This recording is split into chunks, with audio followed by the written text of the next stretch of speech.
Alors, nous allons recevoir Isidore Mouzo. Martinez Zogo s'était imposé comme une figure incontournable de la scène médiatique camerounaise à travers son émission de radio où il dénonçait avec véhémence les dérives du pouvoir, la corruption endémique et les injustices sociales. Il était de ceux qui n'hésitaient pas à nommer les responsables et à mettre en lumière les affaires qui dérangeaient les puissants. Cette audace lui a rapidement valorisé des ennemis, notamment parmi les élites économiques et politiques du pays, souvent accusées d'abus de pouvoir et de détournement de fonds publics.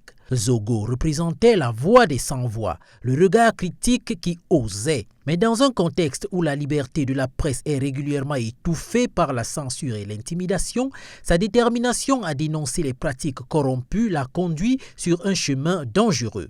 Le 17 janvier 2023, Martinez Zogo a été enlevé en pleine nuit dans des circonstances mystérieuses pour être retrouvé quelques jours plus tard, victime d'un assassinat sauvage. Son corps, découvert dans un état de mutilation, était une preuve accablante de la violence extrême à laquelle il avait été victime. La mort de Zogo a déclenché une vague d'indignation tant à l'intérieur du pays qu'à l'international.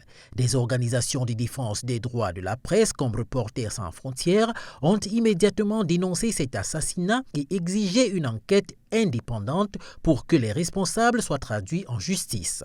La communauté internationale a également fait pression sur le gouvernement camerounais pour qu'il prenne des mesures concrètes afin de protéger les journalistes et de garantir que de tels actes ne restent pas impunis. Mais au-delà des mots, peu d'actions concrètes ont été entreprises pour réformer en profondeur le système judiciaire et policier qui permet ces abus. L'assassinat de Martinez Zogo reflète un problème plus large auquel sont confrontés les journalistes camerounais, la répression des voix dissidentes. Sous le régime de Paul Biya, le contrôle de l'information est devenu une priorité pour les autorités qui n'hésitent pas à utiliser des moyens violents pour faire entendre les voix critiques.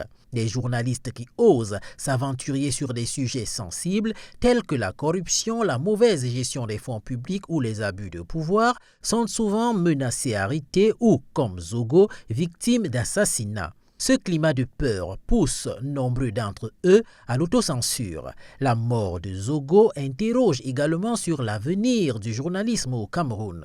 Comment les journalistes peuvent-ils continuer à remplir leur mission d'informer et d'éclairer l'opinion publique dans un environnement où leur sécurité n'est pas garantie?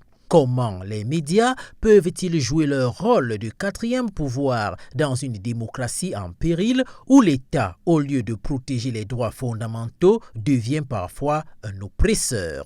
Ces questions restent sans réponse, mais elles soulèvent une inquiétude croissante quant à l'évolution de la liberté d'expression dans ce pays. Le décès de Martinez Zogo, aussi tragique soit-il, doit être vu comme un appel à l'action. Son sacrifice ne doit pas être vain. Il est impératif que des mesures concrètes soient prises pour protéger les journalistes, garantir la justice pour les victimes de violences et permettre un espace médiatique libre et indépendant. Cela passe par des réformes législatives et institutionnelles profondes, mais aussi par une volonté politique réelle de mettre fin à l'impunité. Le Cameroun a besoin d'une presse forte et libre, capable de dénoncer les abus, de demander des comptes et de représenter les aspirations de la population.